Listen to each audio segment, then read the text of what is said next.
Thanks, Vince. All right, so today, thanks everyone for coming out. I'm excited about this, given that it's not very often I get these many people to talk to and ask questions who are specialists in this realm. So this is really exciting for me. And we're going to kind of base this. So in medicine, we often do our learning through case-based learning. And so we're kind of going to aim this direction, because that's how I was able to organize my thoughts and questions and flow this. So Lara already knows. We're going to start with her, and we're going to hear a little bit about her story, all right? And her injury, and then her, adventure through recovery and where it's taken from there. All right, so go ahead, please. Hey, first, I just want to say thank you so much to PACA for inviting me here. I really love this opportunity to be here. And then I know I have been part a bit of the behind the scenes to organize this, and I've only seen a little bit of all the hard work that's been put into this event. So thank you so much for everyone for being here and for supporting this cause. I want to jump right into it and say my return to learn process was quite difficult, and returning to school was one of the hardest parts of my recovery. I want to say that it was a very slow return to learn, and the interactions that I had with my peers and my teachers, that made a big impact. So I found there was a lack of communication amongst teachers, and that made it difficult to be on the same level. So it was quite isolating, and I was very lucky, though, to have found my one key person in the school, which was my guidance counselor, and she was the one really who led the entire recovery process. And that was just out of luck. I think not everyone has that opportunity, and I'm very grateful to have had that. I also want to say that my parents have been very involved as well. There was a lot of advocating that they did for me, and I really appreciate that. And also self-advocating. There were a lot of moments where I had to speak up for myself just to be able to have some different accommodations. So things that were like extended deadlines, extra time on tests, reweighting assignments, so that I was doing 100% of what I could do. And that was a really important part. So can I? Yes. So I'm going to stop people every once in a while because I'm the moderator. You just unloaded a lot of great things there. There is so much. I was like, whoa, those are all really important aspects that I'd like to talk about. Okay. Before we get to that, can you describe, I guess, where this all started? So, we had a chance to talk last week, 2 weeks ago. Yeah. And you told me your story. And I think that's important to get a little bit of that about, we had an injury. You cycling, I believe it was, yes. Right? There's something a little bit earlier. But if you could tell us a little bit about that and, hey, you're realizing, oh, this is what a concussion is, right? Because you had never had one and you're just like, okay, I don't feel right. So can you talk about that a little bit? Yeah, so I've had 3 separate concussions, and 2 of them were sports related. And it really wasn't until my second and third concussions that I really started to have ongoing symptoms. But that being said, after my first concussion, I never fully recovered. And I always had lingering headaches, difficulty concentrating, and things like that. So then once I received my second and third concussion, that was a big turning point. It was just, I realized that I had to take a step back, and that was a huge thing. And how much time, so when was your second concussion? My second concussion was September of grade 10. Okay. And we'll get into some of that recovery, but then you had a recurrence. When was your third one? My third one was March of grade 12. Okay. So quite a big period in there, of which you never became fully asymptomatic. Correct. And if I remember correctly, so it was a lot of headache was the big Correct. stuff. All right. Yes. So you started you're in grade 10 at school and you've had this injury and probably a little bit afraid. I'm like, hey, is this going to go away? What should I do? So what were your first steps with that? So my first steps, that was when I was discovering what I could and couldn't do. There was a lot of trial and error. And what I found quite difficult was every day was different. And my threshold varies depending on the day. So I would try something and go to class for, say, an hour. And then if that was too much, I have to scale back. And I don't think teachers quite understood that because they kind of thought of it as more of a linear recovery where, oh, I went to school an hour and then you can go to school longer than that the next day, sort of thing.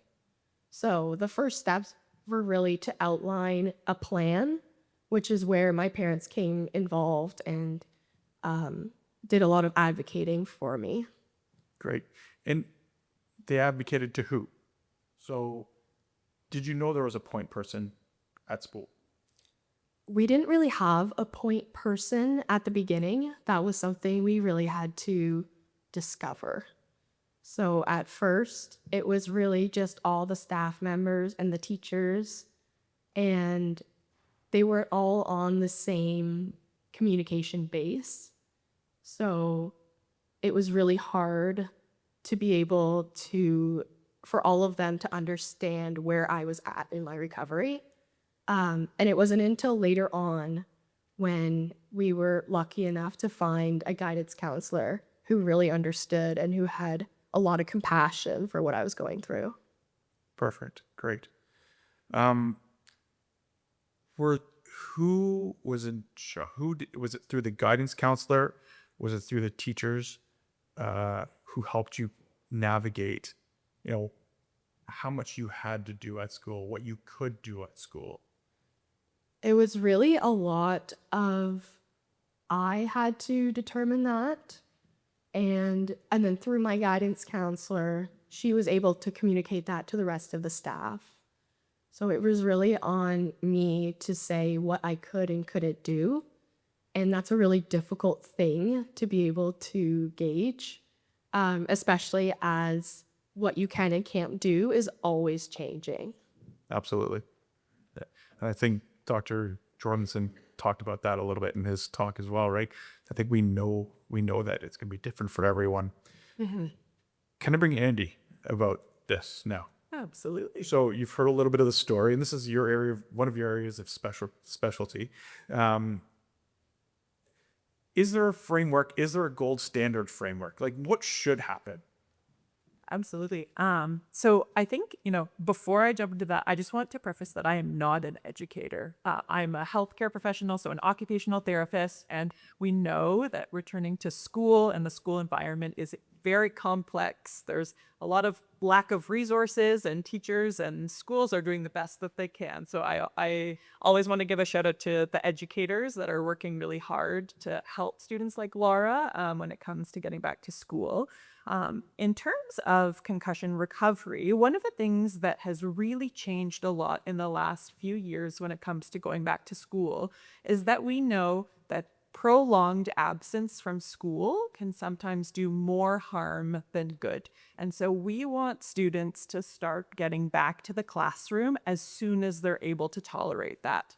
And so you'll see there's a nice little card in your pamphlet that has some stages outlined for returning to school.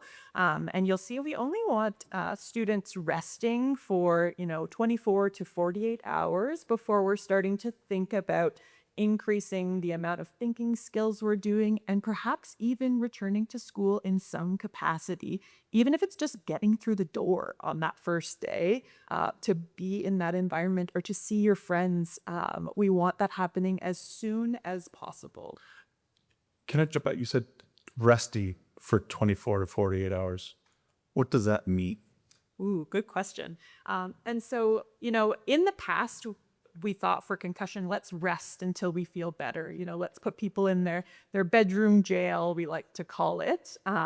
And what we know is that taking an active approach is important. But in that first day or so, we want you to be just kind of taking a pause on some of the activities that you might typically be doing, whether that's physical activities, school-related activities, and kind of doing some gentle walking in those first few days, but nothing too strenuous physically or cognitively. So sometimes people forget about that thinking side of things as well.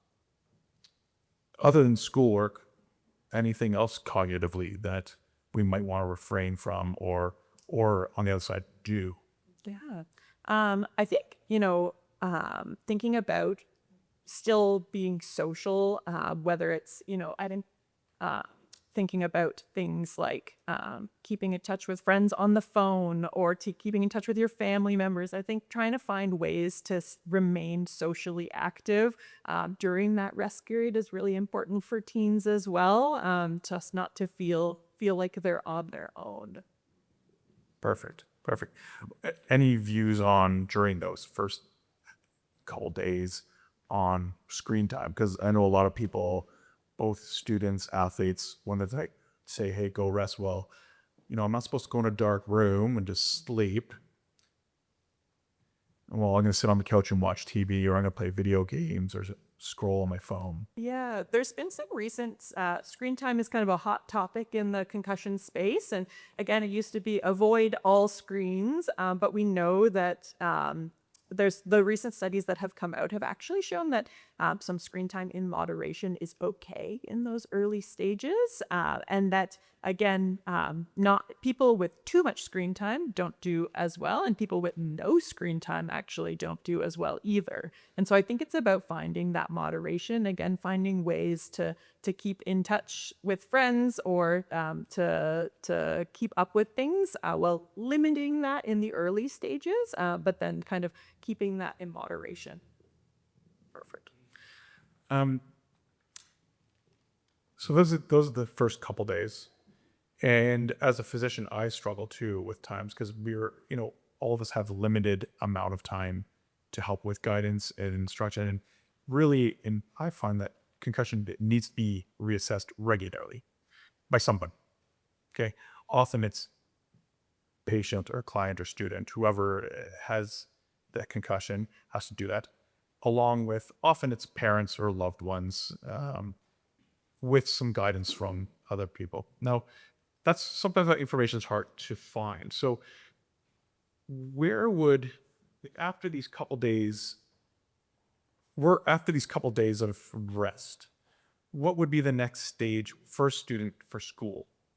Yeah, so I think that first stage, when we think about the goal of the next stage, it's about increasing the amount of cognitive activity that people are doing, and that goal of staying connected socially in the school environment. And so I think that next stage is really around returning to the school environment, but in a supported way. And so that might mean taking the demands, I think Lara mentioned, taking the demands of some of the, the grading away from things, or starting with a short amount of time, even if that's, 30 minutes that you're spending in your first class, just to make sure that we're not kind of de-skilling from being in that school environment. And so again, we don't want people out of the school environment now for about longer than a week is not recommended.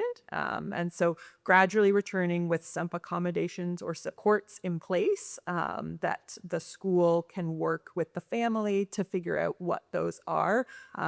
Ideally with a healthcare professional that's providing some insight or recommendations. Was that your experience? I will say that is the ideal experience. It wasn't quite my experience. In the first couple of days, especially so after my second and then my third concussion, it was a lot of, during the first week, it was just being able to go downstairs and be in the house to be able to see different patterns and light and interact with just my family members. And then that proceeded to my thing was counting beads, colored beads. So I found that that was cognitively straining enough for me that after 20 or 30 minutes of doing that, I then would go back upstairs and take a long nap. And so my return to learn process was a lot longer than that.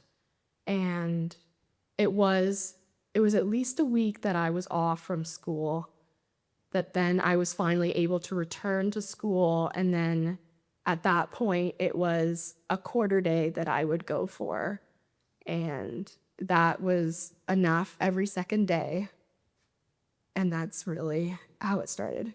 And I remember you saying that this was during COVID too. So I think Yes. schedules were a little bit different and resources were a little bit different. How did you come up with that timing? Was that with your parents? Was that with the school, with your teacher? Was there any other, was it occupational therapist, physio, physician helping guide any of that? It was really, at that point, it was really my parents and I that discussed that. And it was because of my schedule. So I had gym at the time and I couldn't go to gym at all. So that's when I decided, okay, every second day, because I had gym every second day. So I would just stay home on those days. And then the other class that I had, then I would go to for as long as I could, which we determined I had done half a day and that was way too much at the beginning. So we scaled it back and said, okay, let's do half of that. Let's do a quarter day. And that reassessment piece that I kind of mentioned, I think that really is the important part, right? Yes. We know that people are going to recover in different ways, at different speeds. And unfortunately, it's kind of every day or even every half day, like, what am I ready for today? Exactly, yes. Now, Jess, you work at Lakefield, and I feel like your program is quite proactive with regards to this. And you have a set, at least a guideline, right? And I believe you're the point person. Is that correct? Oh, yeah. Yes, that's right. Yeah. So how did that come about? About 10 years ago, actually, just after Rowan Stringer's death, and there was a coroner's inquest, and then there were like 49 recommendations that came out of that. And we had a new director at the health center at the time. I had actually stepped away from the health center to pursue some other opportunities. And so she met with me and asked me to come back to the health center. And part of my sort of portfolio would be this outreach role, which would involve concussion management. So that actually was just when everything was starting before Roman's law became law. So this was near the beginning. So then I just followed along with my director and we created the Return to Learn, Return to Play protocol for Lakefield. And it's quite extensive, and I sent a copy to you because 2/3 of our students are warders. So we are actually their parent guardian in so many ways. So included in our protocol is there are also guidelines in terms of can they get leave to Peterborough for the weekend or to go to the mall or whatever. So ours is extensive in terms of it actually has to include other things like that. Then under other circumstances with day stews, parents or guardians would be dictating that. So that's sort of how it started. I also, because I'm an advisor to 7 grade 12 girls this year, and I coach, I have worn different hats and I see how this needs to work really well to be able to be effective, because kids need to be able to exercise, but within under safe situations. Academically, they need to be able to be in school and learning, and the longer they're away, the more behind they get, the more anxious they become, and their mental health can be really affected. So, and because I'm a nurse, I've seen the medical side of it and how important it is to advocate for yourself and for your child or your students or your teammates or your players to be able to get that support as quickly as possible in order to start the process to recover. Perfect. Thanks. And is there guidelines with regards to the academic component, right? And I think, and we'll talk to Lara about that afterwards too, but some of the expectations, and depending even on what year you are, like those are true stresses as a student. Yes. And also as an educator within the school, like how do I be supportive while at the same time maintaining, you know, academic credibility and like, these are really truly hard questions, right? And Yeah. I thought about these for a long time. There's often not a right answer. So Right. how do you guys navigate that? So we have a 6-step return to learn, return to play protocol, and step 6 is really just full games. So full physical contact, and they have to be back to full school, meaning tests and assignments, etc. So they don't start doing tests or assignments until step 5. You start maybe one class, then a half a day, and then a full day with accommodations, and then step 5 is full. Before that, they get NAs on tests and assignments. Once they start to get back to being able to complete, where they can still be doing some schoolwork, but we have an amazing learning support team that the health center works closely with, and they interact directly with the faculty and are able to figure out, okay, what is essential in terms of core learning for the student so that they're not missing out. So say, for example, we have a student now she's actually step 5 today and starting to do tests and assignments, and she's got a unit test in math coming up. So part of her getting back and learning some of the information that she missed, she might have been in class for, but didn't have to do the tests, is practice writing those tests, those quizzes, but she won't be marked for them on them. And that way she can figure out where her strengths are, where areas of growth are, and she can prepare and do that as part of like homework, and then maybe writes the unit tests at a later date. But she's still getting that core learning, but not necessarily being assessed on it. Is that? Yeah, that's great. Your school's going to have, like, you know, they're lucky to have you there, right? To have they are, you know, and to have someone who's involved, understands, and can communicate as a hub to the different people that are involved. That's not always the case in, you know, all the schools. Andie, do you have any ideas? You know, because I'm sure you've had to try and navigate these things before. What are some of the strategies? I guess what are some of the challenges, and then what are some of the strategies to overcome that? Absolutely. I think the biggest barrier that we see is around communication, and that communication between the family and the school, and the kind of who's who in the zoo, whose job is it to kind of support the student through that return to learn. And, you know, every school is going to have a different structure. Elementary school is different than high school. The supports that are available, so guidance or resource teachers, you know, VPs, principals, homeroom teachers. Some schools might have phys ed teachers involved in their policies. I think one thing that's really positive, and one of these big changes we've seen after Rowan's Law, is that schools all do have a policy now for return to learn. And that's been really, really positive. It's just that policy is going to be different across different settings.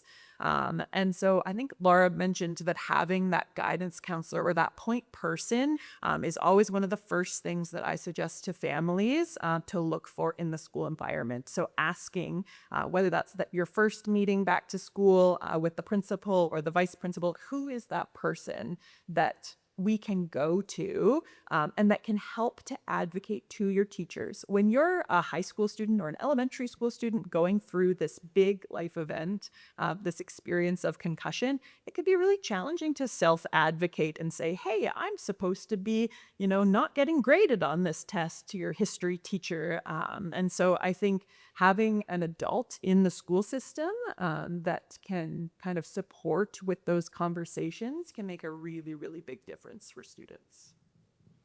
So having someone in your corner that you feel open to speak with, discuss frustrations, and help with, what do I do next? Where, you know, who, school-wise, what's reasonable, what's not, right? And Lara, I think you had some struggles with that, right? Yes. You know, between between the two events during high school, and you've eventually found someone, which is great. Yeah. That could help out, and your parents were always very, very supportive that way. But it didn't always go well, and at the end of the day, recovery is different for everyone. And yours, took longer. So one thing I wanted to touch on, because it does bring up, it kind of combines all of these things, but sometimes with testing, aspirations of going to secondary education, jobs, whatever, it doesn't work, right? I can't. Yeah. I can't. Exactly. And I shouldn't, right? So one, that's hard to accept, I'm sure. Yes. And two, what are some of the decisions? Because you came to a decision, right? Yes. So what was that? So it was my grade 12 year, and I was getting ready to go to university in the fall. And I had made the decision to do a victory lap at St. Pete's. And that was a very difficult decision that took a lot of time to make. But at the end of the day, it was a lot of discussing with my parents, my guidance counselor, and then really being true to myself, I guess. And just saying, you know what, I can't go away. I can't have full course load right now. And just my mental capacity, I could not receive the marks that I wanted and do the courses that I wanted to be able to go to university. So that was when we said, okay, let's take a step back. Let's take out some courses, really. And it took a lot of the stress off. And then I went back and I was just a half-time student, really, at St. Pete's. And then I was able to go away to university the next September. And now I'm doing really well. And I'm so glad I made that decision. So, thank you. And I can only imagine it would be a very challenging decision to make, right? Just so many thoughts running through your head. Fear, can I do this in the future? What are the plans going to be?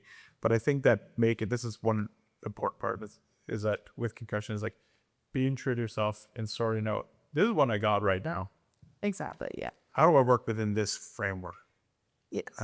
And I remember I had a student, because I did student health at Queen's for a bit, and one of our varsities, he was a first-year engineering student, a goalkeeper, and he wrung his head off the post in the first week. And his recovery didn't go all that quickly, and after 2-3 weeks, he was still quite symptomatic. And we had that long discussion of like, are you going to recover while staying in residence at Queen's? Yeah, Probably that's tough. And, he, with his academic, with the engineering program, they came up with like, hey, maybe we should just move home, take this semester off, and then we reevaluate for next semester, right? And those aren't fun decisions, but unfortunately, sometimes they have to be made, right? Because if you just keep on prolonging it, it doesn't work. So I'm not here talking, I'm supposed to be moderating. We have about 15 minutes. Do you have any questions for each other first? No? Okay. No? Is there any questions out there? Hi, I'm just curious, maybe someone new. So I know that Janice works at high school, did love that school. But we were talking about policies around return to play and return to sport. Is that board specific or is it individual school specific? If anyone you know the answer to that question. I can speak to a bit of that anyway, with colleagues and friends that work in the public Catholic separate system, and they do have protocols. I have a copy of the one that is for the Peterborough Victoria Northumberland board, so those are standard, but I can't say that for one school board is the same as another school board. There probably is variety within that, but the guidelines and in terms of expectations are pretty well documented in terms of the different steps that you need to go through to get back to full school and full sport. Those are preset. It's how, like for us, we took that information and then adapted it to what works in our boarding environment as well as with our day students. Does that, that's just okay. And just on the piece about communication, like I'm sorry you had this experience that you had. Communication is such an important piece for all of those involved, because it's not just that the teachers are there to help you. They want you to be successful and they want to be able to support you. And sometimes it's just a matter of they're not quite sure how. So the more specific the communication can be, the better. Like for us, we have students checking in with our health center, and yes, we have some resources that other schools don't have, but there still could be a check-in person, right? Whether it's a health center, and a nurse, or the office at the school, having that check-in and having that point person to go to if you're struggling throughout the day and you can't make it as long as you thought you could. So having that, where are you at today? You have 3 classes today. What is the one class? If you were just to attend one class, what would that class be? And a lot of times it's math, because they don't want to miss it. And then communicating that with teachers and coaches and academic advisors and, or the head of academics, so that everybody has the same information, as well as the information, from our protocol, with the details about NAs on tests and assignments, not required to do homework, can do some non-contact, exercise, etc. And so having that daily communication, at least daily, and then if things change, giving those updates. So having somewhere to check in, having that point person if things are going well, but also if there's challenges, and communicating to all those involved, whether it's your guidance counselor, your teachers, your coaches, whomever, and obviously parents. Yeah. And I just want to add on to that, to say I think it's really important and useful to already have a point person in the school, versus I found myself having to find someone that understood me and that could advocate for me. And so once I did, I found that she was very helpful, and I was able to communicate with her daily, have checkups and things like that. But already having a point person eliminates having to find someone and having to go through all of that, which it did take some time to find it. And it wasn't until my 3rd concussion that I was able to find my point person and then work through those challenges. I have a friend who used to teach in the VOIC system in Peterborough, and their point person was the principal or vice principal, who, they're busy people too. They may not necessarily be in there when you're needing to see someone. So that can be challenging in and of itself. Absolutely. And I think it's great that boards have these structured policies now, but I think it's important to remember that it's an individual going through this, and individuals don't always fit in a box and a stage, and that even within these policies that are so structured, there's going to be a lot of individual variability in terms of what students are able to do and the demands that they're experiencing. And so I think it is, although we have these structures in place, I think it's really important to take a personalized approach when it comes to returning to the school environment. Yeah, and I also want to say that even my personal experience having 3 different concussions, it was different for each one. So it's not just different for the person, but it's very individual for each concussion. And every one of them was a very different approach that I had to take. And I think that that's a good point, because a concussion is not a concussion is not a concussion. So you just nailed that, with same person having 3 diagnoses of this same diagnoses, but yet different experiences, and individualizing it and being flexible with the return to learn or return to plan details and how that rolls out is very important, because you may have done too much one day and need to go back a step the next day, and that's okay. You're still in there, you're still having some, getting cognitive challenges, you're working your brain, you're also social, emotionally being involved in school, and so many of those things can affect your mental health the longer that you're off school as well, and that can be prolonged recovery.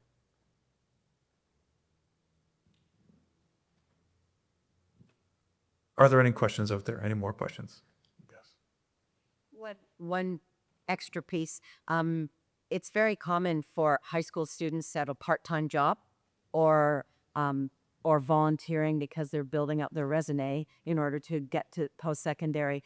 And sometimes it's difficult. They may have to go back to work in order to keep the job, but they're not ready to go back to school. And so how do you kind of support someone to balance those competing interests? That's a tricky one, but you're right. Students are more than just what happens at school, right? We have a life outside of school. And so that's where I think speaking with your healthcare professional, that often we may write letters for school about accommodations that we recommend, but those recommendations can also be made for the workplace as well.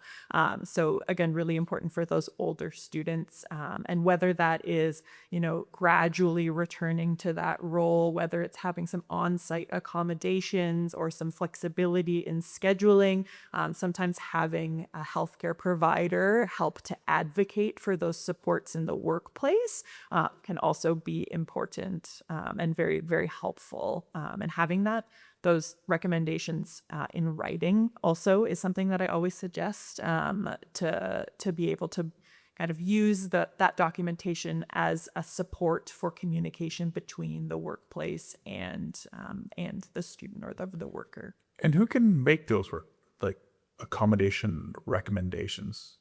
So a family doctor or a nurse practitioner would be a great place to start. We know that not everybody in the system has access to those individuals.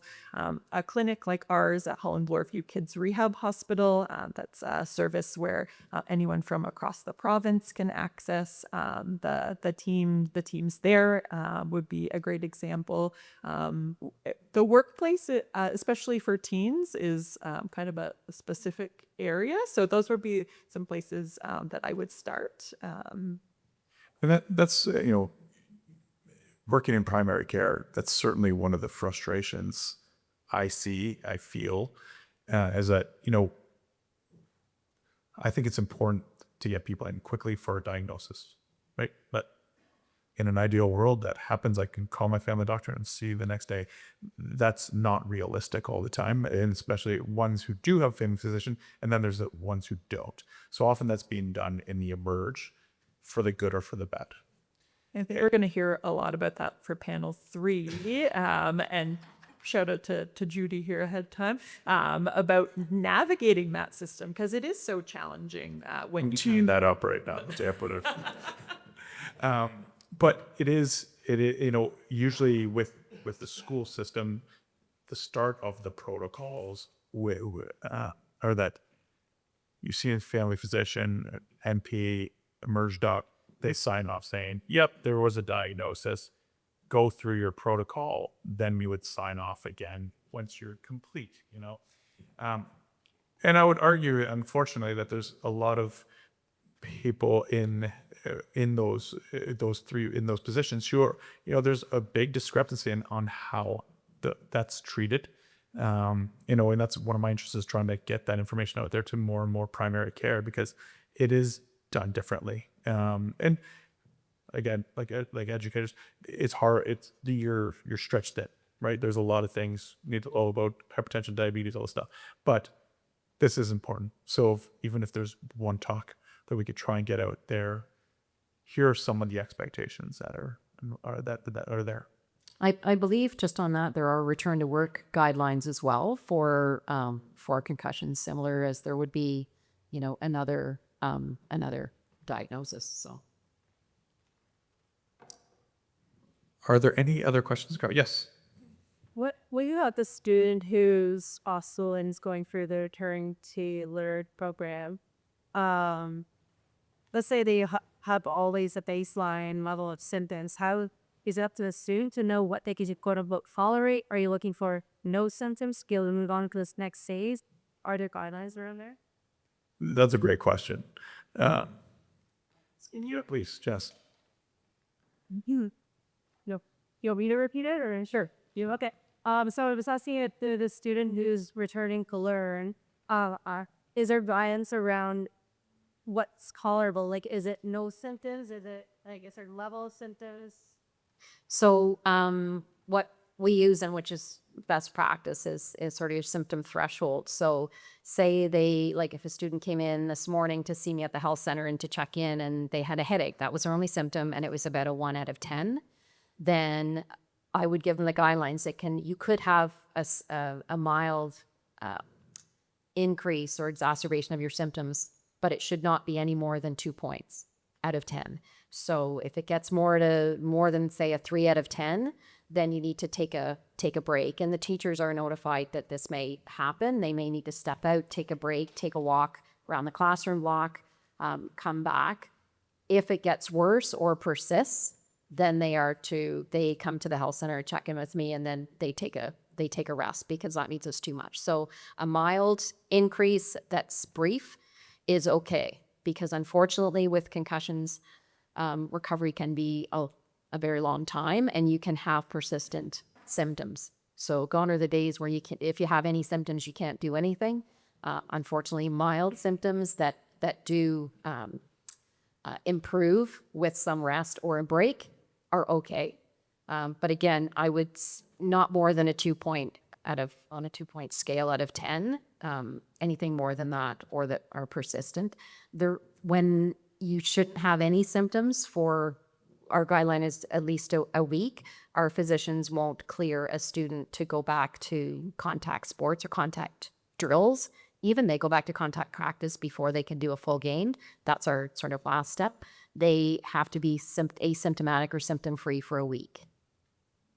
But to return to learn, unfortunately, sometimes they have to figure out what they can tolerate in terms of symptoms. Is it okay if I add something to that? Please. I think it's also important to just call out the fact that concussion symptoms can also be really nonspecific. So if we took that word concussion off the top of the list, you can see those symptoms in a lot of other things. So it's important to check in for how people are doing in other areas of their life as well. That could be explaining some of the symptoms that are in front of you. So yeah, in the first week or two, it is likely that the concussion is the proximal thing to that, or the thing that just happened most recently. But the longer you get from that, people have life experiences, people have other things happening that can also relate or exacerbate or make or amplify some of the symptoms that you're having. So one of the best things you can do is ask people how they're doing outside of just their concussion, because humans are more than a concussion, right? They have a whole life that's around them. So I think it's important to acknowledge that there are other things that could be driving those symptoms. So that's sometimes where I start with people. What else is going on? What other things are there in your life? Because often it's those things that we can help to mitigate and help to support people with that will bring down the symptoms a little bit and help people have a better experience. So it's okay to ask about stuff outside of the concussion as well. Highly encouraged, as a matter of fact. Yeah. And I can't underemphasize enough or emphasize enough the importance of the mental health aspect with recovery. So just like if you had a student or a child who has a history of migraines, headaches, that could impact their recovery. So again, back to, is this concussion related or is it related to something else? Just like a student that may have a history of anxiety, that could get exacerbated through this recovery, and that needs to be acknowledged, and support needs to be given for the mental health aspect of it, just like the cognitive and the academic aspects. Yeah, and I do want to just add one thing. Going back to your original question, finding your threshold is something that I had to do through trial and error. So it's definitely not something that happens right away. I found a lot of the time I had to find what worked for me and that wouldn't aggravate my symptoms. But a lot of the time, my symptoms would get worse after the fact that I did something more cognitively straining. And so that was a major part, was in the moment I felt fine. And then it wasn't until after that I would get the consequences and the effects. And that's when I knew I had to scale back and that I wasn't there yet. So I had to find that threshold. And I think as people's recovery progresses, and especially if things are taking a lot longer, I think it's really important to focus on those things that you were able to do before that kind of threshold. And instead of focusing on the symptoms went from a 6 to a 9 because of that activity, focusing on the fact that you're able to do that activity, right? Especially when you've been thinking about symptoms for months and months, let's say, and kind of focusing on what people are able to do and kind of that person in front of you that Shannon mentioned.